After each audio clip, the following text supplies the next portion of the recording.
Hi everyone, this is Dr. Hertzberg and Dr. Lee from Balance Flow Wellness.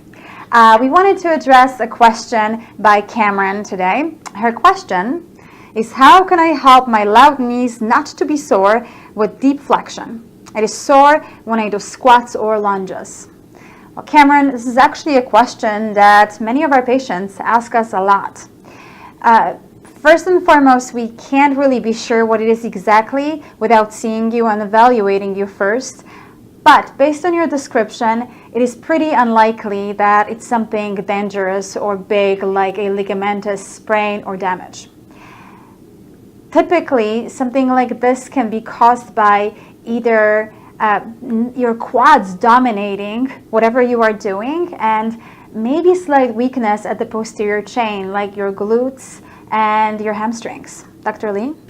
So if you're quad dominant, you end up loading most of your weight in the front of your feet, and due to that you use your quads more and your quads get overused, and then you don't use a bunch of the muscles in the back like your glutes and your hamstrings, and then you'll start developing trigger points in your knees or in your quads, and those get sore.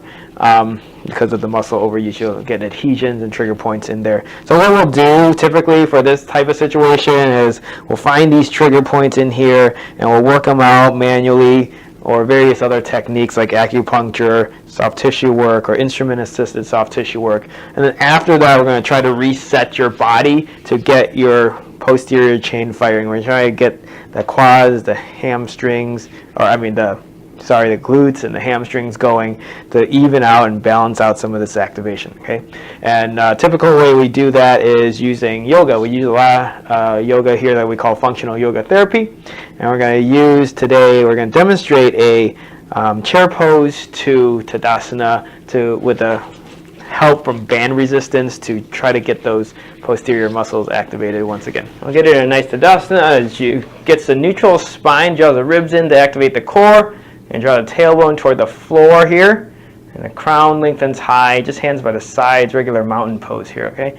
And then we'll teach you to hinge the hips back and really get the weight back, keeping all three corners of both feet on the floor as she's coming into this modified chair pose. And we're going to try to get her to sit back onto the table. Very nice and controlled. Awesome job. And then pressing against this band, she's going to come back up into Tadasana, coming back to that long neutral spine. Very excellent. And then back into chair pose here as she hinges the hips back, loading into that posterior chain and the glutes and the hamstrings. And she's going to come back up into Tadasana and stand nice and tall and get all those muscles working again. Thank you so much, Cameron, for your question. We really appreciate it. Please, guys, keep them coming. This is what we love to do. We love to nerd out on that stuff and share our knowledge with you. Thank you so much, everyone, and see you again. Balance Flow Wellness. Take care.